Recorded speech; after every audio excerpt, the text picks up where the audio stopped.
Welcome to our concurrent session, FemTech Revolution, Advancing FemTech for All. Thank you all for coming. We're very excited to have you here.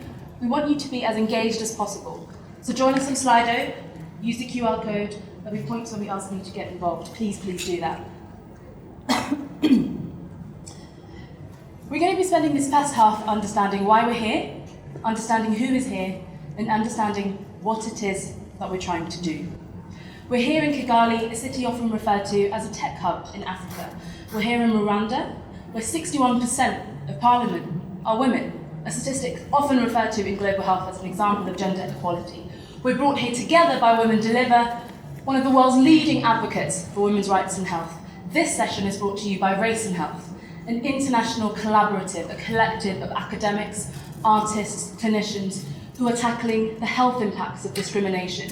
That's discrimination based on caste, ethnicity, the colour of your skin, indigeneity, migratory status, religion. And presumably you're all here, well, aside from the fact that we've hassled some of you, but presumably you're all here because you care about FemTech and you care about health equity. So it would seem then we've got the right people at the right place at the right time. The time is always now, by the way, if you're in global health or in tech. No one's ever saying we could wait. But this session is themed Learning from Failure. The technologies we use, the algorithms, the artificial intelligence, that's all shaped by the same systems, the same frameworks that have built our world. And our world is an unequal one. We have these ladders, where those at the top are given power, given access to health, given access to opportunities, privilege, and less so for those at the bottom. And there are so many of these ladders, right? There are ladders based on gender, ladders based on the colour of your skin, ladders based on which country you were born in, what accent you have. Now, these ladders haven't just come from anywhere. There's always context. That could be the patriarchy, that could be colonialism. But it's also important to remember that these ladders cross over. So if you find that aspects of your identity are repeatedly on the lower rungs of society, you're only going to be more and more disadvantaged. Inequality has been around for a lot longer than technology, and a lot longer than FemTech. So in the words of human rights activist and UN Special Rapporteur Tendai Yachumi, as she told the Human Rights Council, even when tech developers and users don't intend for tech to discriminate, it often does so anyway. Technology is not neutral, it's not objective, it's fundamentally shaped by the racial, ethnic, gender, and other inequalities prevalent in society. Typically, it makes those inequalities worse. There are so many examples of facial recognition software that doesn't recognise dark skin. It's even worse at recognising darker-skinned women. And we know that voice recognition is really good at recognising, you guessed it, white men.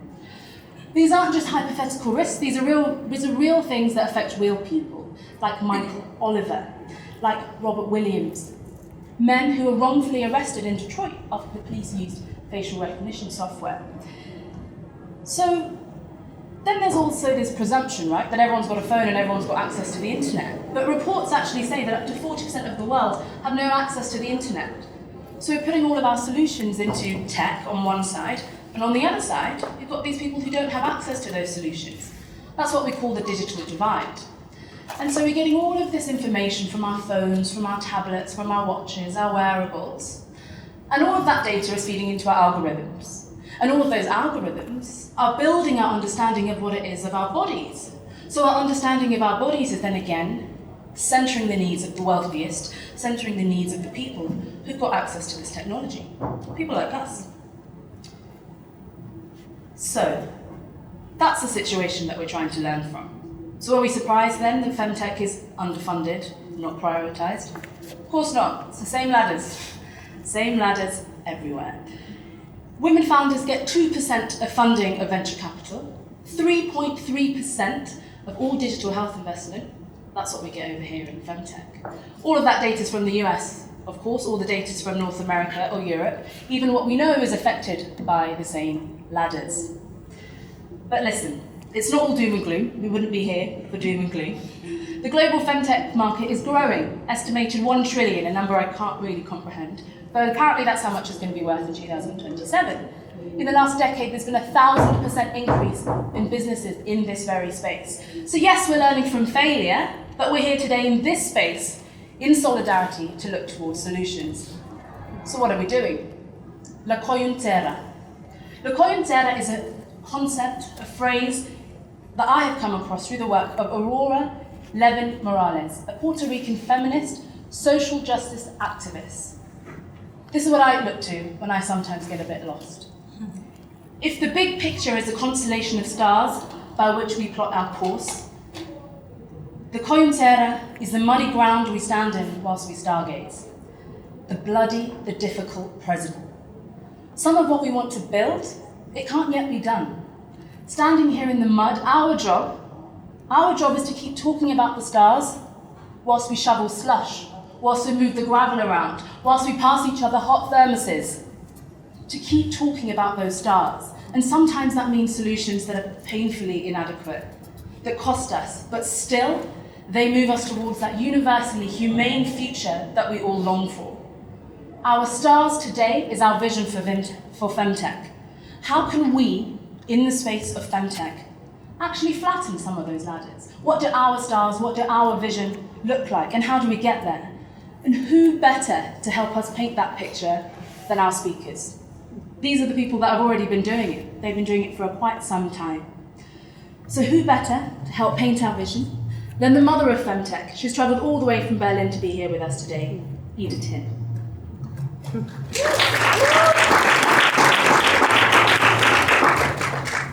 Ida is the co-founder and former CEO, now chairwoman of Clue, the female health app. Clue has more than 12 million active users in over 190 countries. There's more countries that's represented here in Women Deliver. She's working on a new book about femtech, leadership, technology, and systems change. You were last in Rwanda, you said, when you were 13 years old, when you went on a motorcycle trip with your family around so many countries in Africa. You're most proud of, Ida, how many people Clue has actually touched and reached with scientifically valid information on women's health. Often, so much of the hype, I just sat on my printer. It's not very helpful. Often, so much of the hype in femtech is very Eurocentric. You hear about how there's so much going on in Scandinavia, so much going on in London. And actually, maybe that's not the case. Every time I was looking things up in Africa, in Asia, I kept coming across Kasha. Here we have for you Rwandan born and raised, Natacha Mugeni. Natacha is the Chief Health Officer at Kasha. She's a public health professional, sexual reproductive rights advocate. Got more than 7 years experience leading programs, research, digital health solutions across East Africa. Natacha, you're most proud of the advocacy work that you've done surrounding abortion work in Rwanda. Thank you. Then, sometimes when you're looking at startups in Africa and Asia, the faces of where the power is held tends to be European. The places where the purse strings are held tend to be European. But when I came across WHISPA Health, that was absolutely not the case. I could see faces of local expertise headed up by the Nigerian powerhouse that is Morenike Fajemisin. She's travelled to be here with us today from Ottawa in Canada. Morenike, you're a multi-award-winning pharmacist, entrepreneur, CEO, co-founder of WHISPA Health. WHISPA leverages technology to make everyone, particularly women, have access to shame-free, confidential consultations, whether that's related to contraception access or purchasing products like HIV testing and condoms. WHISPA has won the John Hopkins Ingenuity Fund Award, the WHO Africa's Top 30 Innovation Award, Google's Black Founders Award, and I think if I go through the other awards, I'll get out of breath. Morenike, you are most proud of having the ability to stay optimistic, to show empathy, to be unafraid to see things from a different perspective, to stand by that less popular road. Now, some of you may have heard of Thinks, the period pants. The technology for that was co-developed and supported by MAS. MAS is the leading apparel manufacturer in South Asia. And here, from the FemTech arm of MAS, all the way from Sri Lanka, we have Thanuja Jayawardene, Head of Women's Empowerment, Advocacy and Code of Conduct at MAS. She's an attorney, and after having practiced law in Sri Lanka for 12 years and more, she's now a social sustainability leader. She's the head of MAS flagship Women's Empowerment Programme. Recently, Thanuja has been supporting the FemTech program called Femography, driving initiatives that reduce period poverty, that increase access to sustainable women's health solutions. Thanuja is most proud of doing the work that challenges the way the business world thinks, that rethinks frameworks, rethinks accessibility, and creates products that are better for women and better for the planet. I'm your host for this session and organiser of this session. I'm a health equity specialist, health tech advisor, and practicing OBGYN. I have a background in global and public health. I'm a founder of Race and Health, and most importantly, I'm a Women Deliver Young Leader alumni. I'm Sujitha Selvarajah. Now that's a lot in terms of who's here, right? Well, that's all about us. So please get on Slido. We want to do a little bit of interaction, find out who you all are. We want to know, oh, you guys have been filling it in. Okay, great. So we've got people from Switzerland, USA. We've got people from Rwanda, Zimbabwe, Uganda, New Mexico, Sweden, New York, Belgium. Wow, we've got a lot of people. Thank you, guys. And the next bit requires a little bit of creativity, a little bit of creative juices. Tell us what you do without telling us what you do. So, if I were to say I'm a detective for numbers, making them confess their secrets, maybe I'm an epidemiologist or a statistician. If I said I design the physical boxes in which human life unfolds, maybe I'm an architect. Yes, I use ChatGPT for those two. Give it a go. Obviously, if you're a bit tired, you haven't had coffee, you can just tell us what you do and your background or what your discipline is.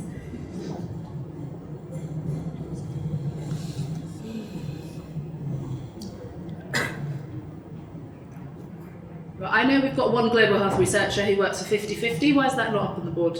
Come on.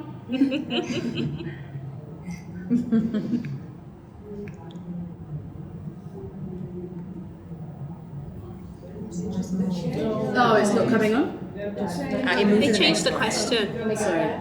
Yeah. There you go. How many words? Take as many words as you want. Doesn't matter. It will limit you at some point. I won't police your words. Gosh. I like that. I can't remember. That's like water, something, sanitation, hygiene, right? Yeah. Advocacy. Fight with law enforcement. Oh, wow. Ooh, that's a fun one. Who did fight with law enforcement? You don't have to say it. Nice. Uplift female founders. Well, we've got a couple of female founders here. We've got journalists, thank you, advocacy, cooperative support, digital knowledge, collaboration, information building, creating a safe world for women. Yeah. Talk about food. I like that one. Yeah. Again, I think it's very clear that we've got the right people in the right place. It's just nice for us to know a little bit about each other and not just us. So we're going to moving on to the juicy stuff. What does FemTech mean to you? Now, don't be put off that the mother of FemTech is here. There's no one right answer. No pressure. Only answer from your own perspective. That's all you can do. So maybe it means digital rights for women. Maybe it means access, availability of services. It doesn't matter. There's no wrong. There's no right answer.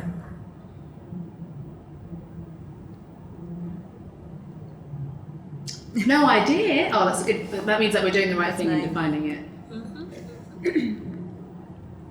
So by women, for women, centering women, increasing accessibility in rural areas. Of course, we have to talk about that if we're talking about equity, representation, women's health in their hands, a way to track and understand my body.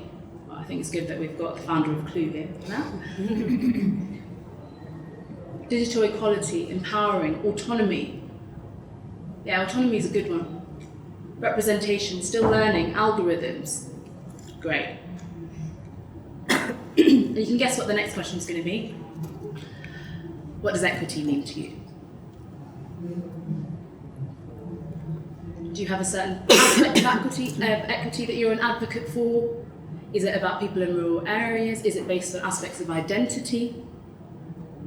What does intersectionality mean to you?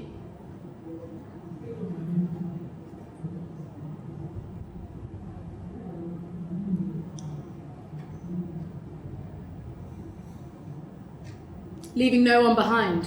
That's a good one. That's one that we hear a lot in global health that I think is quite interesting. It's quite rare that you have the tech space and the global health space meet, so it's quite interesting to see what we have here. Structural transformation. Yeah, that's also a good one. Difficult one, but good.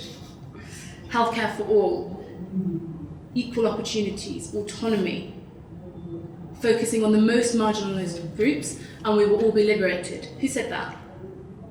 Focus on the most marginalised groups and we will all be liberated. Bosse. I knew it would have been you. It's very good, very relevant. Okay, so we're going to finally hear from our speakers. I know I've been teasing you and speaking for a long time. But the question we're asking our speakers is, what does FemTech mean? What does equity mean in your world? Start with you, Ida. Mm-hmm.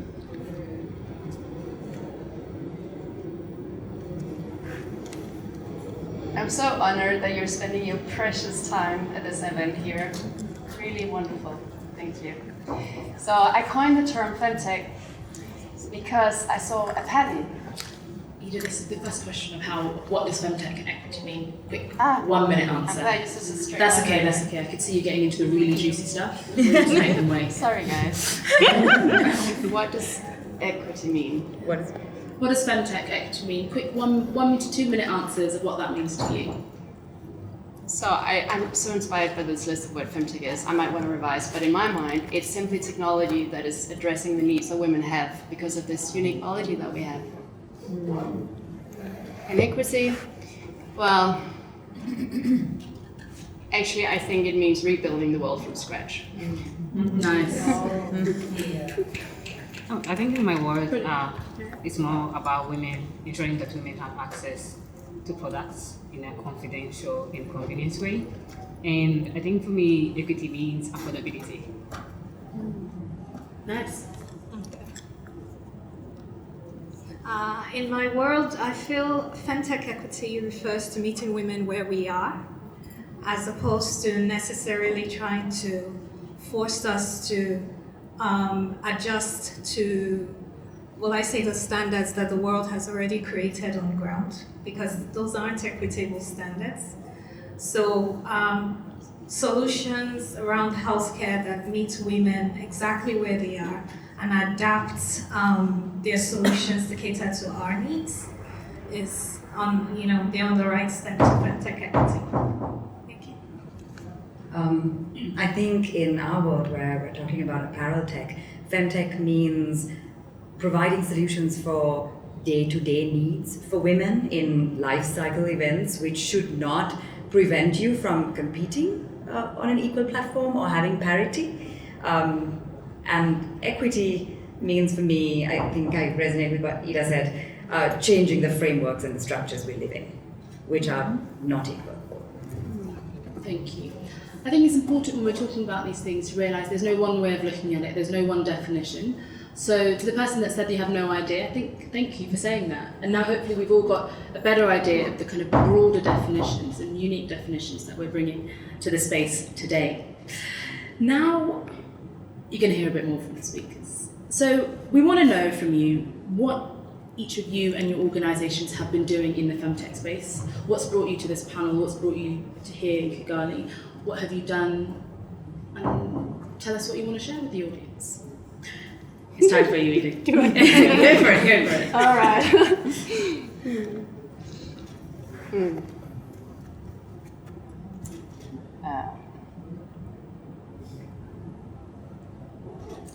All right, so you ready? Now I'm ready. So, I coined the term FemTech because I saw a pattern of kindred spirits building tech for women's health. And I wanted all the little parts to be seen as a whole. I saw a need for us, fellow entrepreneurs, to be understood as one movement in culture, so that people would stop understanding what we each did as niche it's the furthest from niche. It's relevant to half of the world's population, and arguably the other half too. And now 7 years later, I know that we indeed have seen the beginning of a new sector in technology. A sector where women, tired of waiting, are building what they need. Last year, $20 billion was invested into FemTech. Now we have the opportunity to find each other globally and make the contour of this movement stronger. Because on every continent, and probably in every single country, there is a pioneer or a group of passionate people building FemTech companies and communities.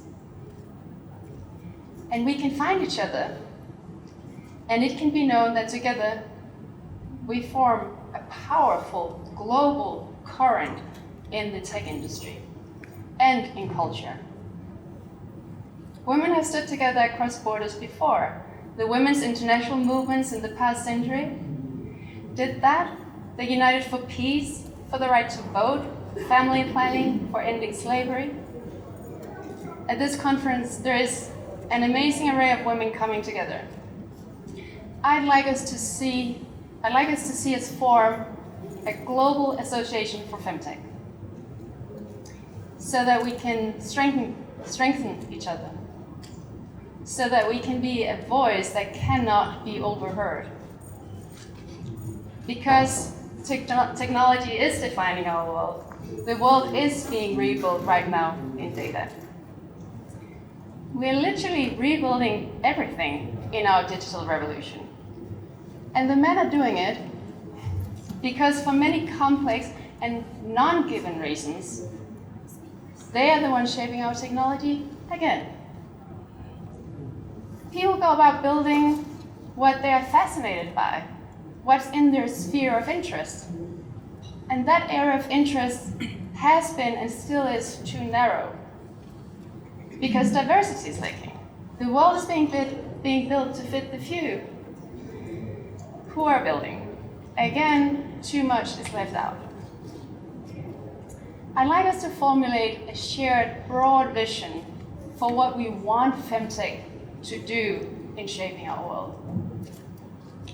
Not a vision that narrows or dictates, but one that makes it easy to understand that we are about to reshape the world in a massive, impactful way, to make more space for the life experiences that we have because of the unique biology that we have, that we embody. Biology that, amongst many amazing things, can create humans. What we experience is important. Let us tell a shared story about how technology can be part of creating a more equal world with more equity. And not just can, but must. And women in FemTech are uniquely building tech that they need so that the world can fit them better, so that we get care. We're building the healthcare that we need. This is one of the few areas in tech where women are really shaping our new world, by bringing together diverse teams and building a world that fits more of us. That includes not just the products and services we create, the science and the trials we do, but also that we, very importantly, are forming culture to include the parts of life that has been left out, that has been invisible by will or by ignorance till now. And as we build FemTech, we're not only building tech that can make us thrive in our bodies, we also set an example for how to build tech in a way that's more inclusive, more sustainable. And the way we shed light on the fact that our journeys building these companies are harder than they should be. Because decision makers, the money and the systems are made by people who have not lived our experiences. We still have to put a lot of effort into making them see what they don't yet see by themselves. And as we say that loudly, we change the ecosystems so that they will be more fertile for us, for the majority of the world who isn't white, male, young, educated, connected. And as we redefine what and how we build tech, we can also demand a world where success isn't only measured in profit, but also in equity and well-being for essentially the whole planet. Let's make FemTech an example of how to build tech that 1. Addresses a wide set of needs, 2. Is done in a way that harvests the intelligence of diversity, and 3. Measures success in a way that works for a whole magnificent, sustainable ecosystem of a world. Thank you.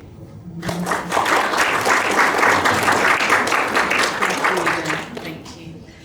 It's so interesting. In lots of tech spaces, there's a whole line of thinking that we shouldn't have this field of femtech.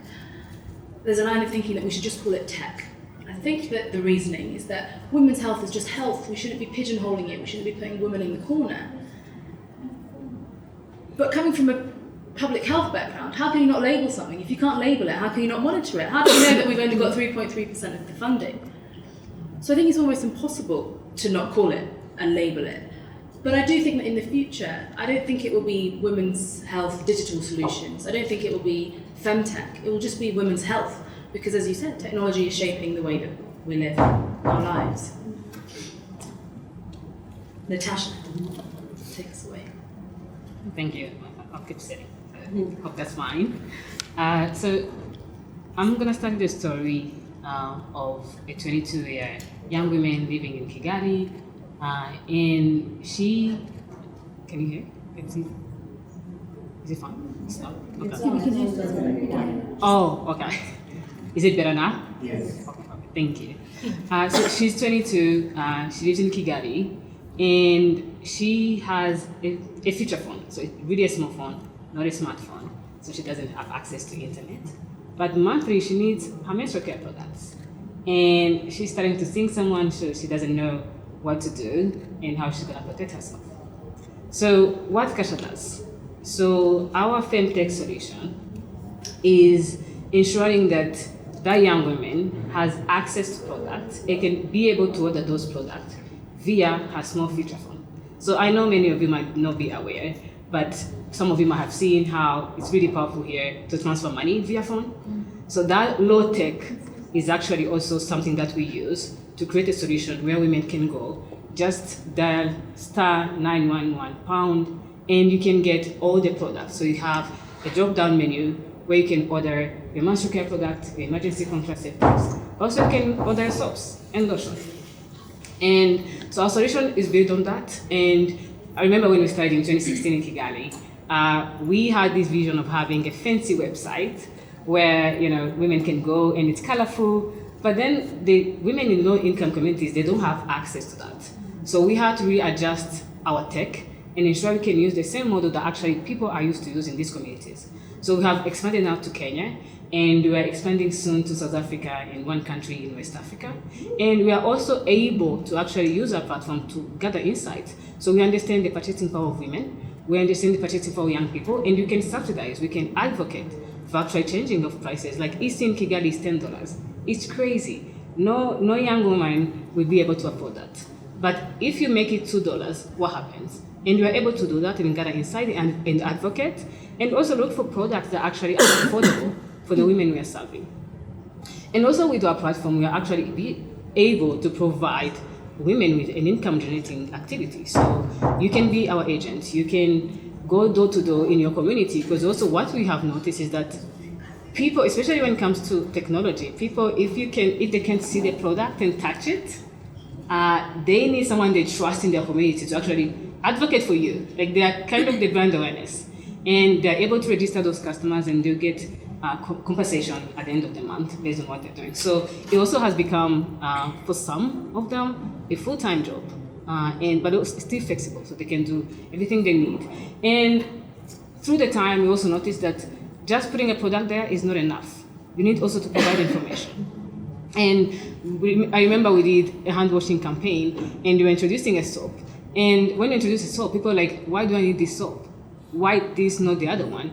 And understanding that probably this will be 99% of your germ gone, we needed to bring in the information side and also link to services.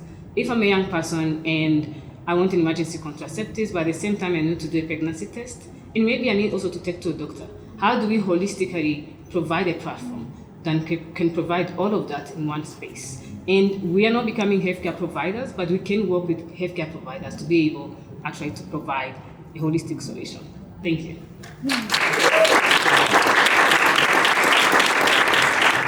Thank you. You told me yesterday the technology for doing this is USSD. USSD, yeah. I was yesterday day old when I found out. I was like, wow. I think it's kind of wild. You can play Snake on the same phone as ordering tampons. It's pretty cool. But also, you call it low tech. Is it low tech, or is it just technology that's tailored to your population? Yeah, I think in the tech world, it's low tech with high impact. So I like that. Yeah, I think it should be. Fine. Okay, yeah, keep calling it low tech. I like the branding. Fine. We actually had a question that from the organisation Sherna International, who I think are a international knowledge platform with digital features. They exist over 7 countries like Burundi, Burkina Faso, and their question was, what are you doing for people who don't have access to smartphones? I think you've answered that pretty well, yeah, about that digital divide. Morenike, Okay. you ready? Yes. All right. Hi, everyone. So I was born and raised in Nigeria. I'm a Nigerian. And growing up as a young woman in Nigeria, and the interesting thing is it's similar for a lot of people here. So even if you're not Nigerian, you can probably relate to this story of mine. I had to self-navigate sexual health education, reproductive health education, even the basics, knowing what your body is and is like. And the closest thing to anything that remotely resembles SRH would have been a biology class by my male biology teacher, teaching us about periods. It was hastily done. He seemed more embarrassed than ready to teach. And yeah, it was also very badly done.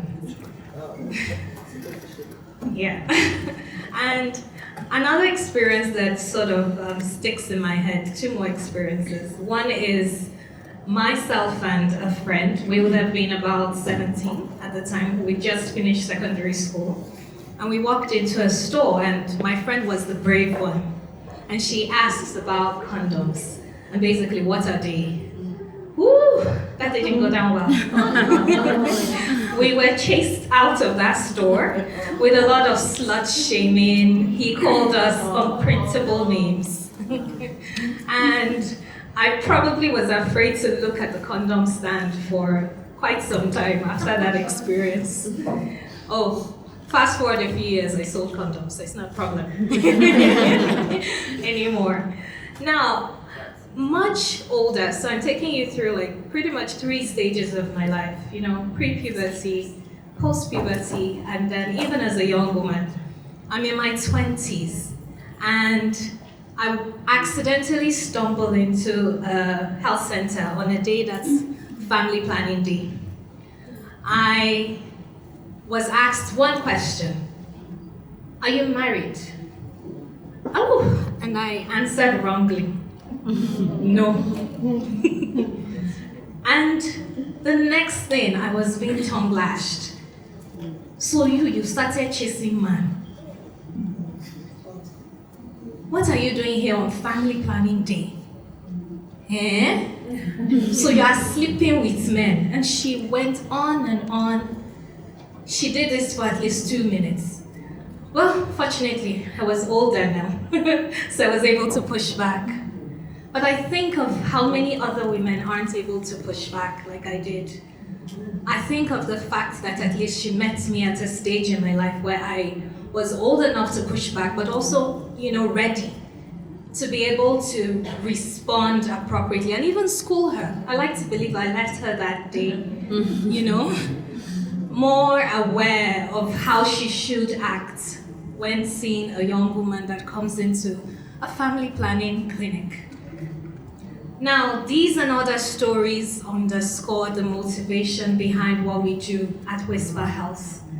It is an organization that has basically decided to leverage technology to improve access to healthcare but not just general healthcare, particularly sexual and reproductive healthcare, but to do it for women, to do it for young people, and to do it in a way that is going to be shame-free.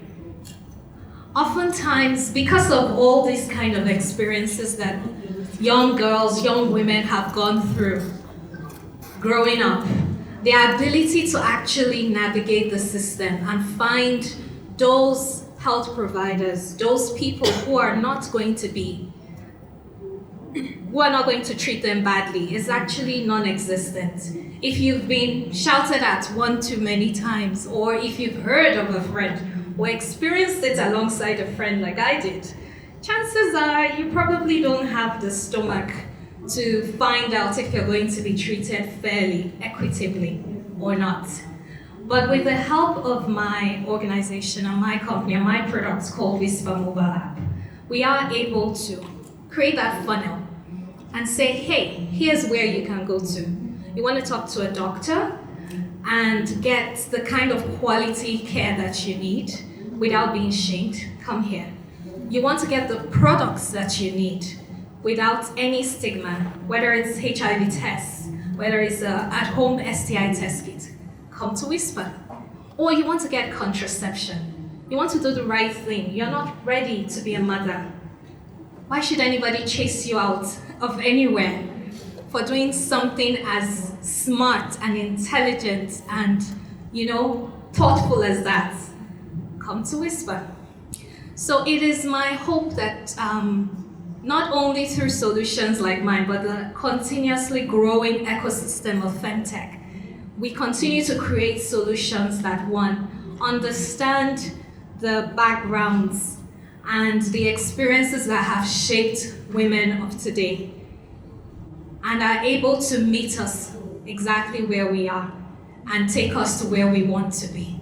So, thank you very much. Thank you so much, Morenike. I feel like I should listen to you speak all day. I think also there's something about your vision that cuts across WHISPA. I mean, I had a sense of who you were and that you care just from interacting with you and your work even before I had met you, which I think is quite impressive, Thank you. Thanuja, ready? Yes, thank you. Go for it. I'm really happy to be here. It's a fabulous opportunity. So I represent Femography for MAS Holdings, which is a company headquartered in Sri Lanka.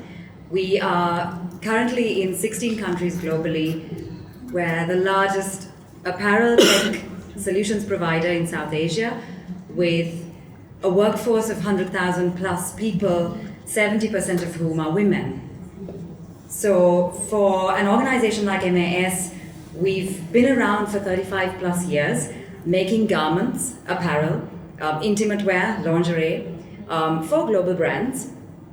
But it's been a key component of business for us, that awareness that in countries like Sri Lanka, where female labor force participation is very low, the apparel industry has thousands of women coming into our workplaces. So here is this opportunity and also a responsibility to really shift things in terms of the unequal frameworks, the structures, and the mindset that affects women and the gaps that they face. So a little bit of background into MAS Holdings. We have a homegrown program which we call Women Go Beyond, which completes 20 years this year, looking at everything from sexual and reproductive health and rights for women, addressing and preventing gender-based violence, looking at skill development, supporting female entrepreneurs in our factories. So women working in our factories also start their own businesses using the skills we give them. And also actively looking at having more women in leadership and decision-making. So childcare. We currently have 40 locations which provide childcare. It's still a journey, it's not enough. We look at the way we work, so how do we provide flexible work in a manufacturing industry? And looking at unconscious biases, all of these things so that we can actively bring women into leadership at all levels. So in that backdrop, we have what I would call a carefully interwoven purpose with our business strategy.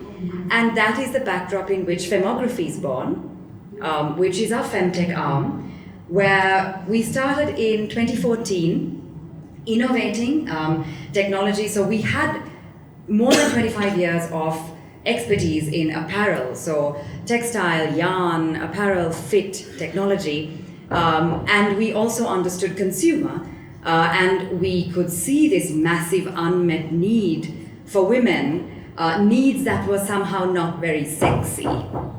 And it was time to really step into that space. So we started working on a urinary incontinence and a period product, which was washable and reusable. And that is 2014, and 2016 is when we meet Things, which was at that time a small New York-based company, which had a period product but also had the voice. We were a fairly conservative, quiet Sri Lankan organization. We're B2B, so how do you go and take all these products we really care about, products that matter for women and for the planet, how do we take that out? So Things was bold. They were able to go out there talking about bleeding and periods. And we have really moved on in that journey now, where we have everything from swimwear during your period to jogging pants for periods, and bands that can be hidden under your clothes which provide heating for period cramps. And we have a line of clothing which we're really proud of, especially at Femography, because it was developed in-house. It's for women who are going through menopause. Menopause was a difficult space to get into, even in the developed world, to find data, to start the conversation. And we developed a product which is inner wear, which deals with, which is not just cooling product, but also regulates temperature. So for hot flushes, and also when you have cold sweats, it holds the temperature outside your on the garment outside, and then it warms you when you have a cold sweat, and it manages moisture. It deals with odor, so that you can go to work without having patches under your arm or under your breast. But unfortunately, we didn't have the big brands taking our product on. So for a B2B company, we decided we were going to launch our own label, which is called Become. And we've been in that business. We're selling product on our own for the last 4 years. And it's something we're very proud of, but we need partnership on that journey. We also are doing a lot of awareness work in Sri Lanka, for example. I mean, if data is not very easy to come by in the developed world, in Sri Lanka, women don't think they can talk about menopause. It's not a thing. It's just something you're going through, and you're taken by surprise sometimes based on the research that we're doing, and we're working with the Menopause Society in Sri Lanka. My team back home is right now getting ready to train trainers to take the conversation out in workshops within our organization and in the community. But it is very early work in our part of the world. We also have a line of products for maternity care, everything from a 360-degree panty, which you can use over years, to sports bras for women who are breastfeeding and nursing.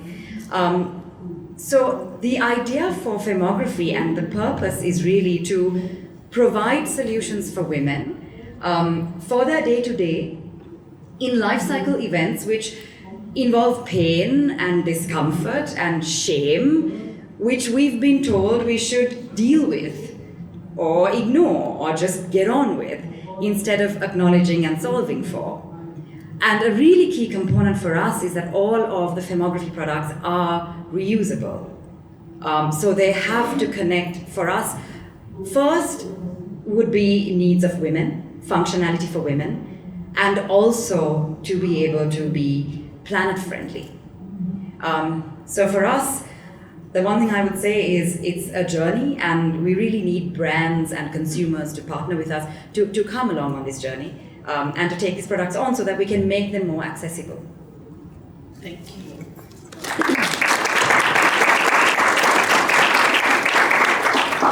Listen, I could do with that period pant with the heat. I first came across MAS when I was in Sri Lanka. I went to visit one of the factories. And I was thinking, oh yeah, I'm going to see these sweatshops, I'm going to see all these people suffering, building out clothes. Because in the UK, that's the kind of vision that's presented, right? So these are some of the best working conditions I've seen. And then there was this allocated space where the workers would go and have protected lunchtime. I don't get that as a doctor in the UK. So it was kind of interesting, and obviously that's just one example in one place that I've seen, and that's not representative systems, but it's interesting how our ideas of different places are so shaped by the media, are so shaped by the voices that do get heard. I can't believe I'm saying this, but we're running ahead of time. I know, which is good, which means there's more time for questions. The rest of the session now is just questions and answers. Questions from myself, questions from leaders that we've got in the FemTech and equity space, and of course questions from all of you guys. Use the QR code and send in all your questions. On the Slido thing, you should be able to see where you can put questions. We want you to send in as many as possible. We 100% will not get through all of your questions, but we are thinking about a more considered way that we could maybe answer those questions outside of the session. And after the session, all of us, the whole panel, is going to be just outside on the right-hand side if you want to actually have a bit of a meet and greet and speak to them in person. So don't worry if your question's not asked, is what I'm saying. Right, let's get going. This is the question for the two founders on the panel, for Morenike and Ida. The question is to kind of explain how you've done it, because you are paving the way in how FemTech can be used for equity. And Ida, I remember you saying when we first spoke that Clue was an idea on a post-it note on a wall. And so I think for anyone here who's got an idea on a notes app, who sent an email, who's got this dream that's not yet realised, how do you take things from that post-it note to 190 countries, to millions of users? And then a question for you, both to kind of explain how you've done that is that you both have got some of that 3.3% funding, part of that small pie. So tell us a bit about how you've done it and how that's related to actually getting the money to do it. Whoever wants to go first. Go for it, Morenike. Okay, yeah, I can go first. Okay, hold on. Hi, I will tweak your question a bit, instead of how you've done it to how you're doing it, because it's still a work in progress. First time I came up with the idea for WHISPA, it was sketches on a sheet of paper. I tend to have a lot of paper that I've ripped out of one book or the other and, just scribbled it because I'm afraid the idea will run away. But this one never did. It kept coming back. And each year it came back a little more defined, a little stronger. Something in my work experience, at that time I was working with DKT, would, sort of prompt me to make some changes to the idea. And I like to think that it did shape WHISPA into becoming an organization that wasn't only focused on contraception, which was the original sort of target subject, to one that became broader about sexual and reproductive health care, became more inclusive to include other genders apart from women. But beyond the idea phase, I like to think that for any founder, especially if you come from, the less obvious group of founders, you don't look like a typical founder. Because we've talked today about equity, right? The current systems aren't used to seeing you, be that face. So you can't expect it to be easy. I did somehow going a bit naive in the very beginning. I thought, for some reason, that the systems out there were ready for a new face. No, they're not. So you're going to have to fight for your spot. And you're going to have to learn to persevere. You're going to have to keep grinding and keep, striving until you get your first break, then your second break. And I want to believe it has gotten a bit easier. We're not. It's not as hard as it was in the very, very beginning, but it hasn't gotten easy, but it's gotten easier. So if you can sort of talk yourself into that space or into that mindset that, look, even if it's tough, I will push through. I will be able to, hang in there. I will be resilient. If you can continue to maintain that mindset, then yes, you're ready for this space. You're ready to break the molds that currently exist and become a founder, an entrepreneur. Thank you.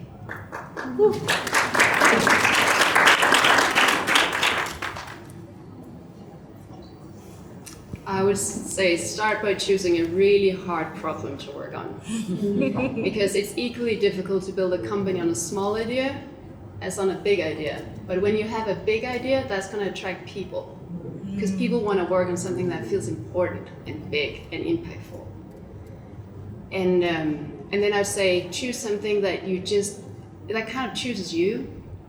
Something that just won't leave your system, because you're going to tell your idea a billion trillion times. Over and over, you're going to have to get somebody excited about your idea. So you have to be really excited about it. And then I speak to many founders or people who are about to start, and then they will list the long list of things that make them not ready. They don't have enough education, they don't have the co-founder, they don't have the business model. Just start. That's the most important decision you're ever going to make in your whole business journey, is to actually start. And then from there, you're going to learn all the things that you're going to have to learn. And it's a good thing that you don't know yet all the things that you're going to have to learn. And then I'd say get help. Always be ready to learn from people who are smarter than you, who've done it before, who know things, who know people.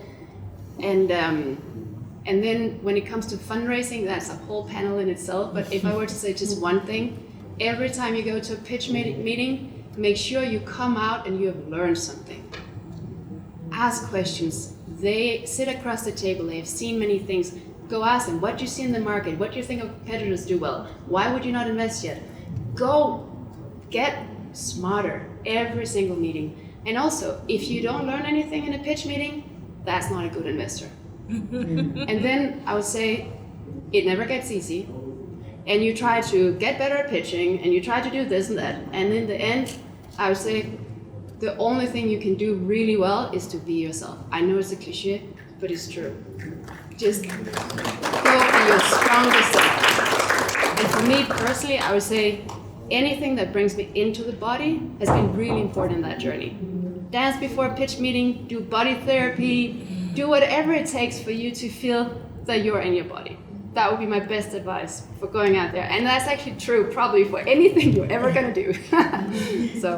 And then maybe just very finally I would say, what you know is real. You know something that other people don't know. You have a unique insight into some part of a user need. And everybody you're gonna sit across don't necessarily know as much. And they will challenge it, and they'll be like, no, what you see, I don't see, it's not real. Trust that what you see is real, because you know that you know. Keep remembering that. And then good luck, you need luck too.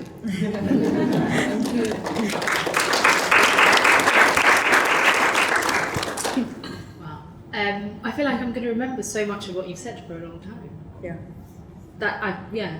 The thing you said about have a big dream is quite profound.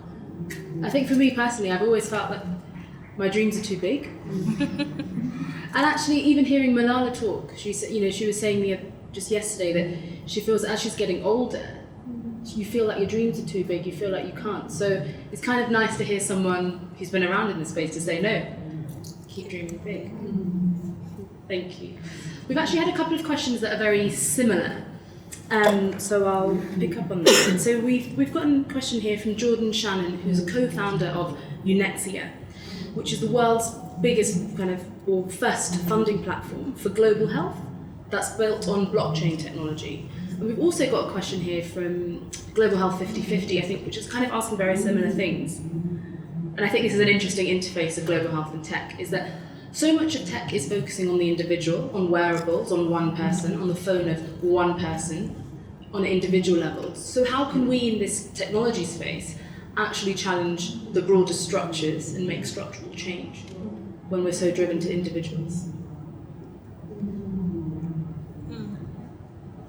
Go for it. I just spoke a lot, but I'll do it shortly. I'll say the first thing is that we collect data on stuff. I'm sure you've all read this book about data collection. What's it called? Invisible Women. It's just a magnificent book. I think it highlights so well that we need to know the world, what you also mentioned, right? So I would say that's a good place to start. And then, of course, how do we keep this data safe and private? That's like a whole extra part that comes to that. But I think that's an important place to start with structural things, is to actually understand the structures. And we understand that by having data. But also, I feel like at Kasha, you guys are doing some, and also at MAS, there's a lot of, you've got these kind of very specific products, but you've also got these programs where you're kind of trying to change, shift paradigms. You've noticed that, okay, 70% of your workforce is women. What are the issues that they face? Chances are the rest of the world is also facing them. So there is, how are you guys, do you think you're doing that? So I wanted to say that while you create products for individuals, it creates an incredible platform for conversation to talk about all of these things that don't get spoken of. So, for example, in most of the countries we are in, Sri Lanka, India, Bangladesh, even talking about your reproductive system, the awareness around that, your body, it helps because with the product comes that platform for conversation and mindset change. So that's a really, really interesting and unique opportunity. But I was also thinking around data and information, there is a piece of that open innovation and collaboration, I think, that does bring parties together, which can also help when we're looking at overall structures and frameworks. Yeah, and actually something that I often think about is when we think about structural discrimination, they don't need people, right? So if we woke up in the world tomorrow and everyone who was racist was no longer racist, the world would still be racist. So that these structures don't need people, but to exist. But in order to change them, you need people, right? Yes, they don't need people to exist, but they need people to overturn them. So that's how I kind of marry the two, of how you can kind of bridge the two of them. Bosse, you actually put something earlier on on the screen that I was going to bring up. This is a principle of global health that someone said to me maybe about 15 years ago. It was the ex-health minister of Rwanda, Agnes Binagwa. And she told me this, and it's one of those moments that has stuck with me for a long time. She said, if you think about the person that is most marginalized, that is most left out in your society, the person who's not in this room, the person you probably won't even interact, and you put them at the center of what you do, you'll get to equity. And that's what you said as well. So I guess my question is, how do we do that in tech? How can you do that? How can you put the needs of the most marginalized, the most minoritized at the center? Yeah, Natacha, go for it. Yeah, thanks. I think one is really understanding what tech means to them. I think we all have this vision of tech being fancy and, it has to be, website or an app, or it has to be AI. I feel like we need to understand what do they have that can be transformed into tech in a sense. So things like USSD platform really change lives of people in this region. Not only how they transfer money, but now they can also access products. So it's really, really key that we talk to them. I feel like we also touched to what we were discussing 1 minute ago, is that however much you can access the data, depending on the customers we're serving, products we're selling, but we still need to go and talk to these women. We need to go into the community and talk to them and understand what that data means to them. Because we might find that they're buying this probably because that's the only option available. But they might, if we provide other options, they might shift what they're buying. Or maybe because it's the only thing that is affordable. So yeah, I think we need to kind of talk to people and understand really, especially those in low-income communities, what they can afford, but also what they can access. So if they don't have, for example, even a feature phone, what happens to them? They still need to access products and services and information. We still need to go to them and conduct those offline health education sessions and community awareness. We still need to do those. So we need to combine both the offline and online models to serve better people. Yeah, that's a great answer. I guess we're co-creating what it is, right? And I think yesterday on a panel someone said it's not co-creating if you bring something that's fully baked and get a sign-off from someone, right? That's why I removed co-create from the start of this session, because we baked a lot of it before we guys got here. But what you're talking about in Global Health Land is participatory work. What you're talking about in the tech world is human-centered design. It's the same thing that we're talking about, right? Those are the words. So I think that's actually a nice way to look at that. Can I add one thing to it? Go for it, please. Because I think we also have to look at what we consider to be success. Because if we only measure success in money, then it filters out a lot of the things that will bring everybody in. So we have to broaden our idea of when are we successful. And that has to come from, it's like a food chain, right? You have the venture funds, but then you have the people who give money to the venture funds, the limited partners that can be universities or very rich people or foundations. And they have to say, we want money back, we want to make a return, but we also want something more. So when they say that, then the investors can be successful if they bring. So it's a whole food chain, and I think we need to actually probably use regulation as a method as well, right? So there's political will to be like, no, you cannot free will on the consumption of water, and then you pollute and the water comes out dirty. Like you have to pay for that, or you have to not do it ideally. So I think regulation is also important. That's also true, I think, in gender codes, all of that. We cannot start only at the bottom of the food chain, in a way with the consumer and then the entrepreneur. And it's like, we need both ways. And that's speaking to how do you navigate this in a capitalist world, is that you're redefining what success is. So yes, you've got monetary markers, but there are other indicators. But this is something I've been thinking about. So if we're trying to build something that's going towards equity, does that mean inevitably we're not going to have as much profit? But there's lots of evidence that says the more equal the world that you have, the more money that you make, the more people you've got in the economy. So, Natacha. Yeah, thanks. I think we have this, especially in the global health where we're providing service for free. We have this notion that people can't afford, but actually they can pay. And this is where I think there is a need to also involve more private sector in a sense, because there is a limit to what they can pay, but they still can pay, and people are actually willing to pay. If you're providing good quality products or good quality services, people are willing to pay.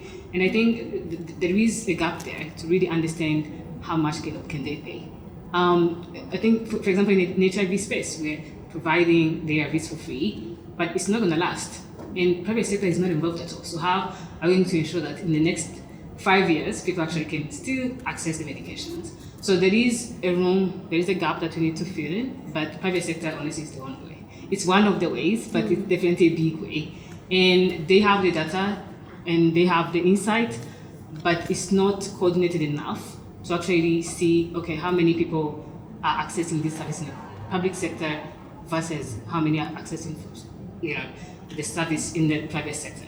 But you still have a lot of people buying and accessing products in the private sector, but you never find, the real accurate data because it's not combined. So we don't have, a visual of what is really happening in the region, in the country.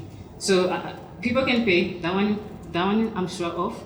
They might not pay the same amount, so that's why we need to play around and see what is their purchasing power and how much they can pay. And can we subsidize instead of providing for free? So there is a lot to do. Right? Yeah. Okay. Morenike. Yeah. So one of the things I really like about the private sector is that they've always understood that market segmentation is a thing. What is market segmentation? Okay, I'll use a very simple example. So I don't know that it's available everywhere, but in Nigeria we have something we call pure water. Pure water. It's basically water sold in square-shaped plastic bags. You've also got the bottled water, which everybody is familiar with. And then if you go a bit high up, then you can find the water in glass bottles, sparkling water. Once you live still, you've gone bougie. But the pure water industry is a very vibrant industry. this is an industry that caters to low-income individuals. However, there are people who actually can't also afford pure water. They will need tap water, some free source of water. But where I'm going with this is that is a segmented market. That's a market that recognizes that drinking water is important, and that drinking water is not less important to those who can afford bottled water. Drinking water doesn't become they are not focused only on those who absolutely cannot afford the bags of pure water and say, oh, we need to build more taps across the country. That's not going to solve the problem of drinking water, not for everyone. That is limiting yourself to looking at the market either only from the lens of, oh, I'm going to focus on those who are most marginalized, and ignoring the fact that the needs of those at the next level and the level above that are also valid. So where I'm going with this is that there is a space for everyone to sort of play in.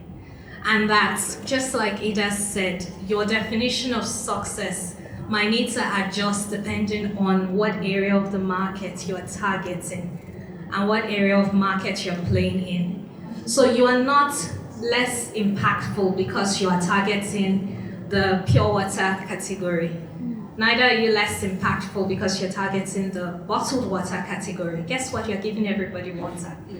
You are all a part of this large pie of people providing clean, drinkable water to the society. So play your part, and be proud of it, even if it's not the most popular, it's not the most pitiful. Thank you.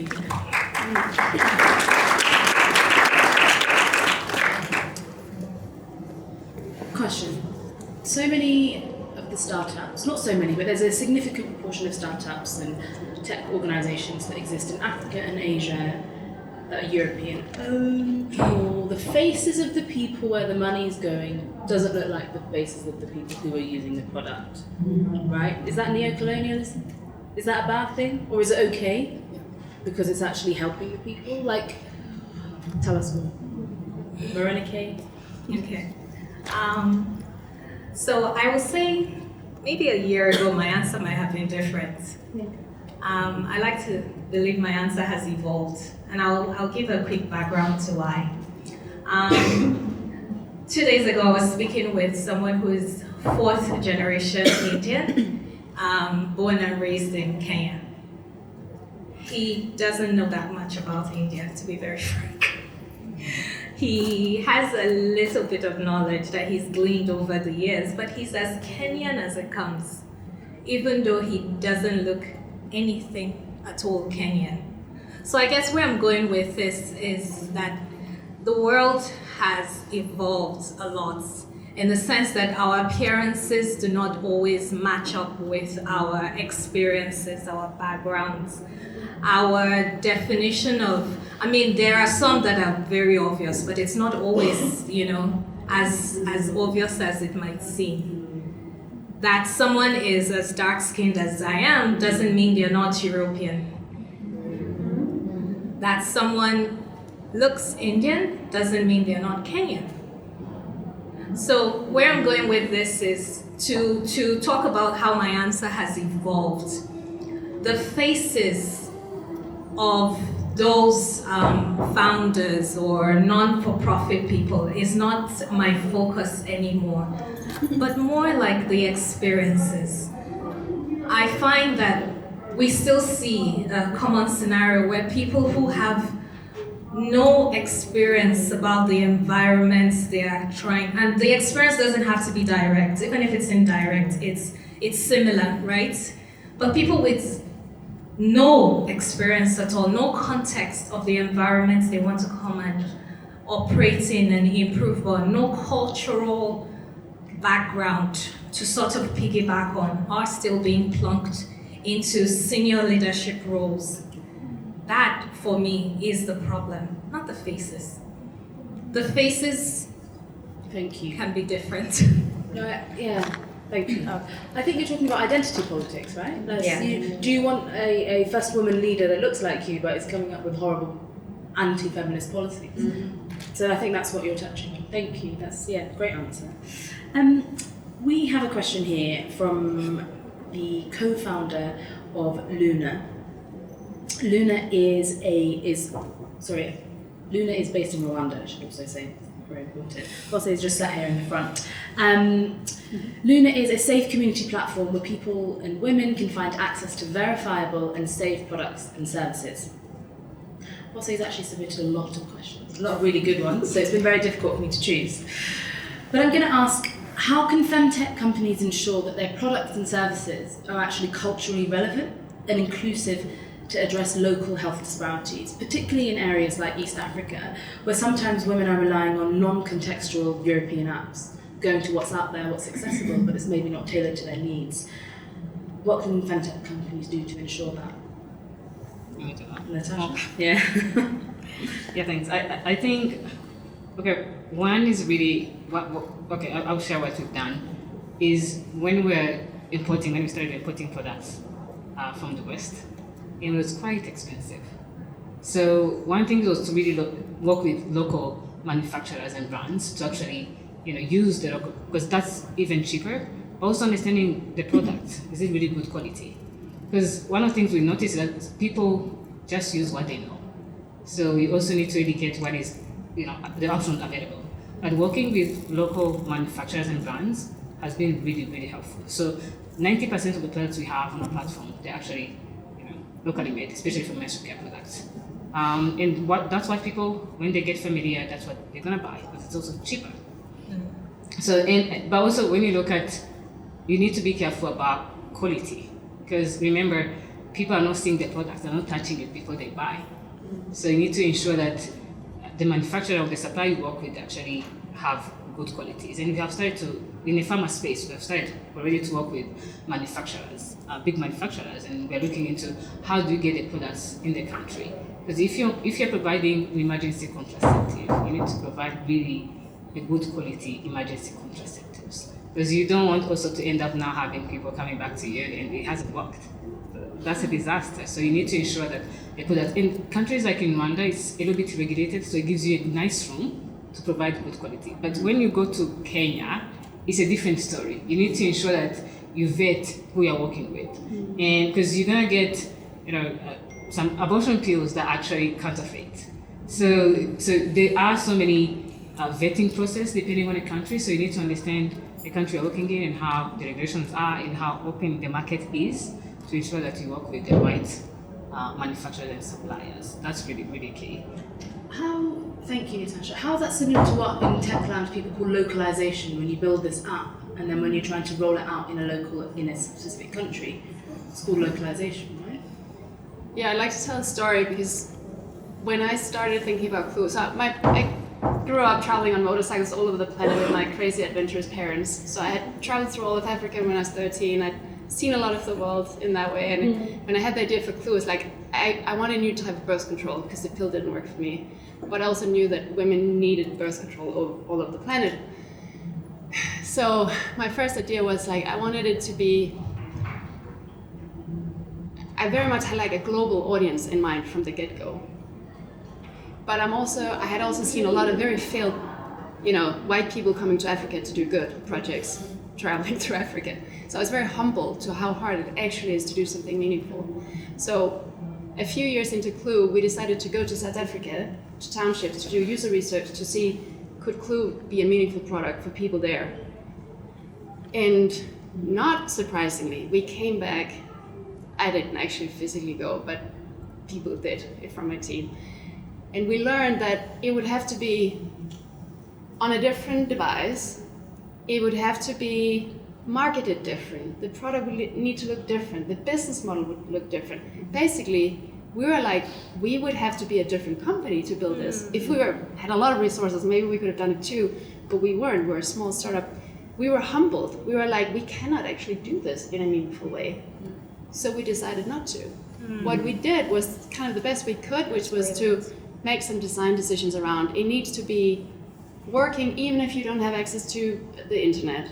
You need to store the data on your phone so that it's like lots of things so that it would work the best it could in its form that wasn't localized. And then what we learned, to kind of our surprise, was that the product that wasn't localized works surprisingly well across cultures. Not for the ones who need the water tap, but for the ones who maybe get the bottled water.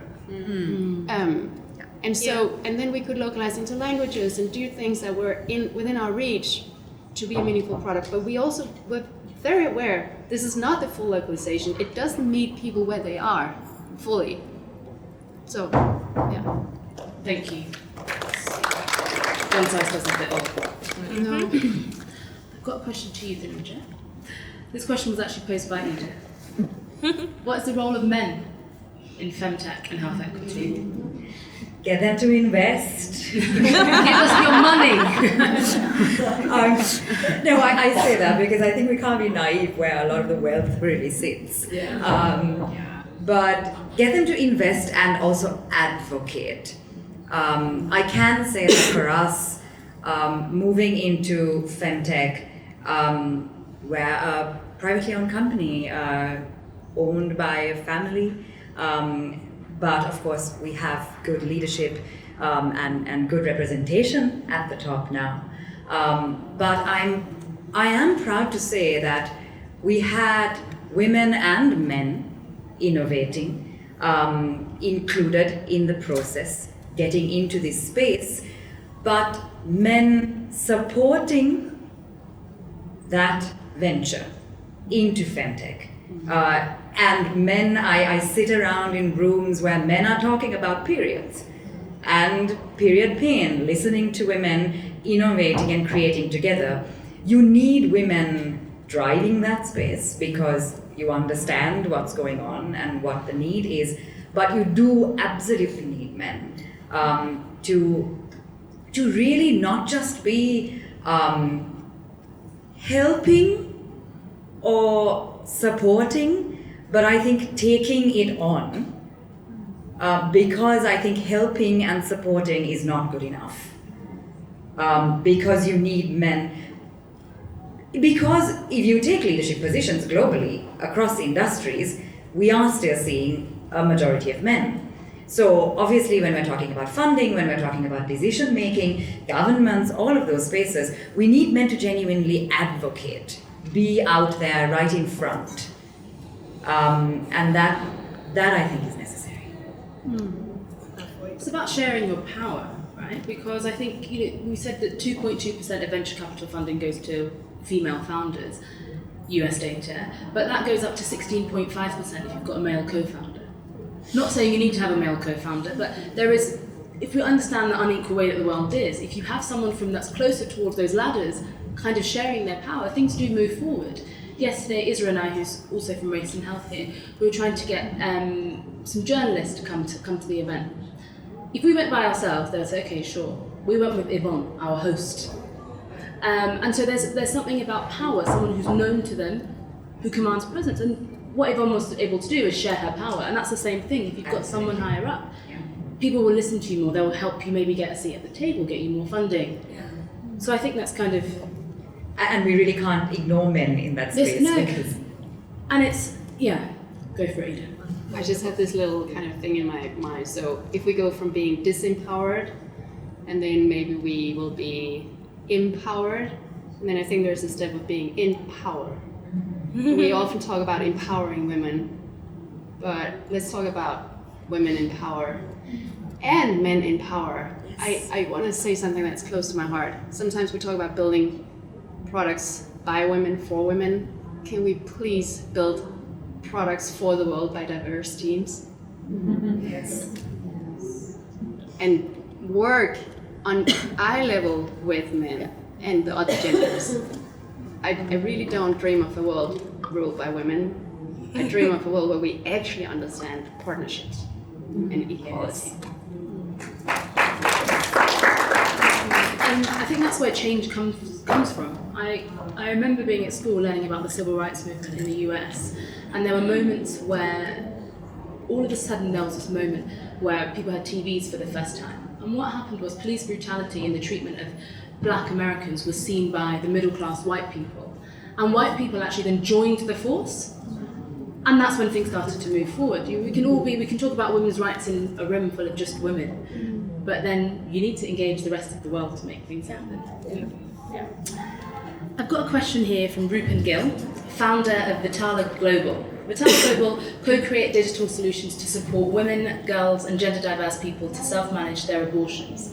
They have a digital companion, Aya Contigo, which provides an accompaniment to women in Venezuela to self-manage their abortions. Rupen's question is she wants to hear your thoughts on what do we do about these increasing issues of censorship that we have towards women's health and sexual and reproductive rights by these big tech companies. So you're seeing on social media words and imagery of periods is being censored, words like vagina are being banned. How do we navigate that space?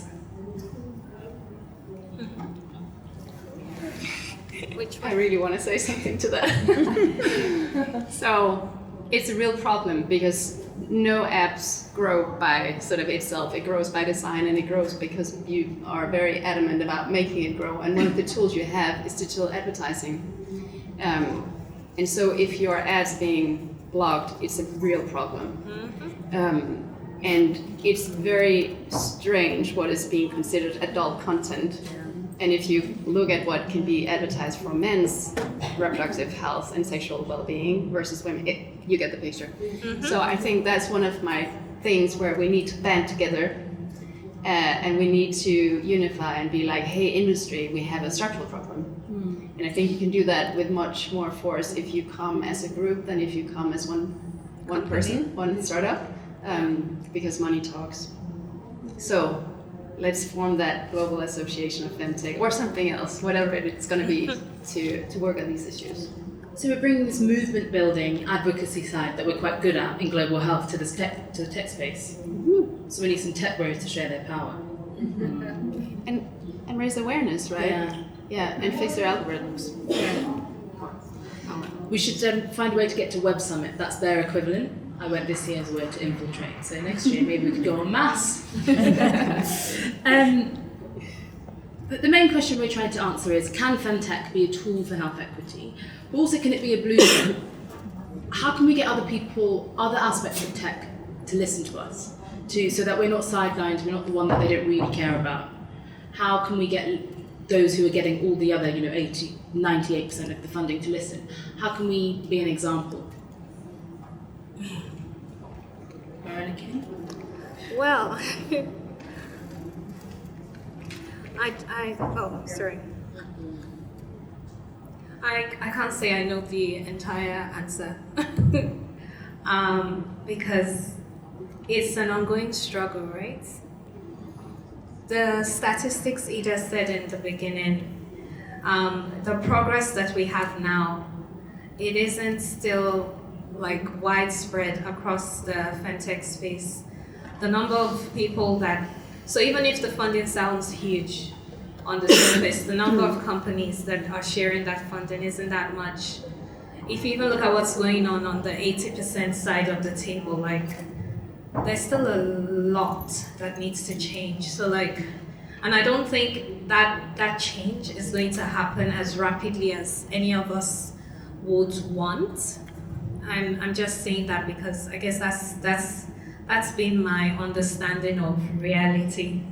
I like to think of myself as someone who's very optimistic, but also someone who has had to learn that, your optimism will always, face the roadblock that is the reality on ground.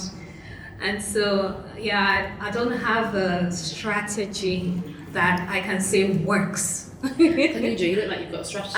I have no strategy, but I had a thought that when there is success that is communicated and shared in a space like FemTech, where if also FemTech looks at in being truly inclusive, because if you think about it, to date, majority of the consumer of the world is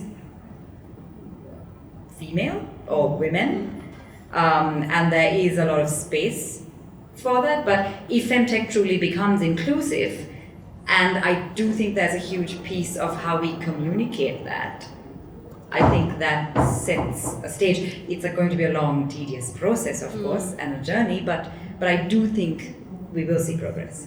I'm going to summarise a few things that I've learned. I've learned quite a bit. I think there's quite a few things, as someone who's been in the health tech space, who's in the global health space, often you come to panels or events and you kind of know what's happening, you just need to go out and do it. But actually I think there's a couple of things I'm going to take away. Dream big. That actually there's a lot we can learn from the different spaces. So there's lots of movement building and advocacy that we can do in global health that we can actually take and bring to the tech space. We need to start speaking the same language. So when we've got different words for the same things like participatory approach or human-centered design, find a way of bridging that gap, because often we are talking about the same things.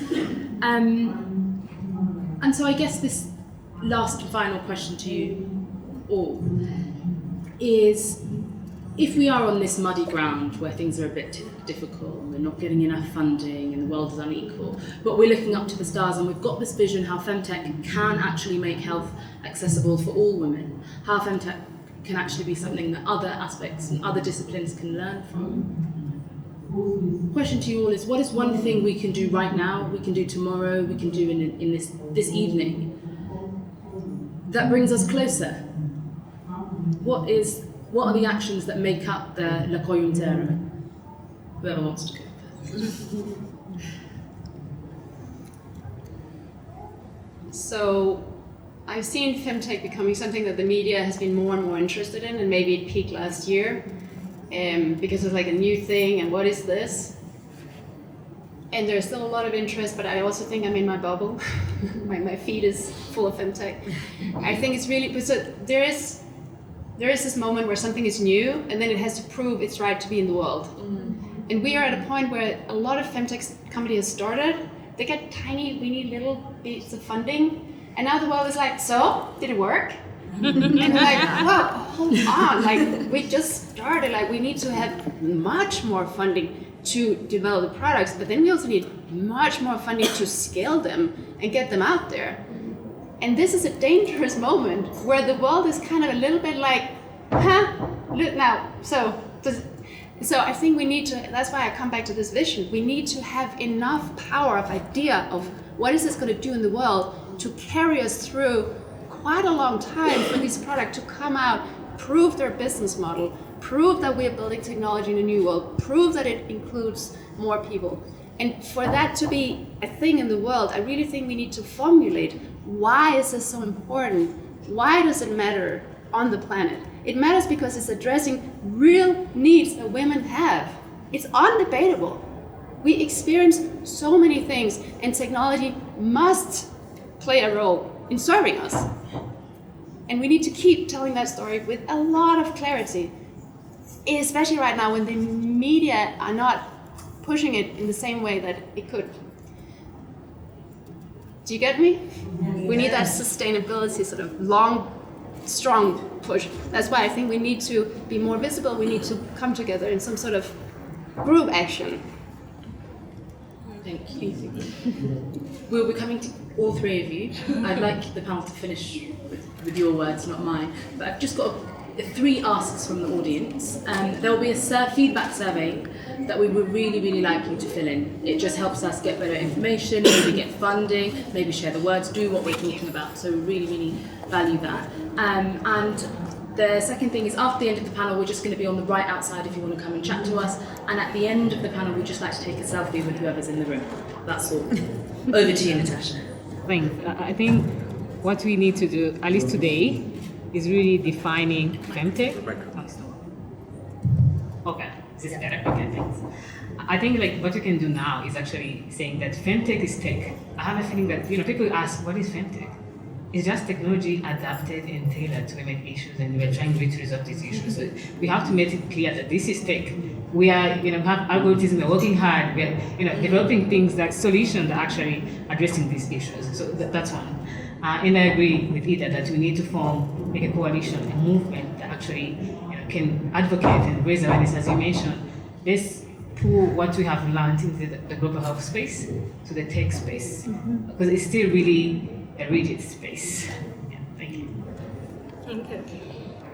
I think what we can do today is more of what we're already doing, which is to educate and to inspire.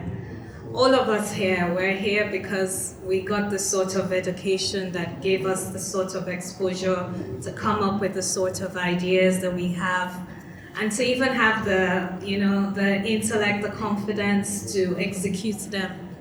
So if we're able to educate more girls, but also inspire more girls, I've talked about this in the past that a lot of successful women that I know now to be successful, but are in like my parents' generation, they hid their success.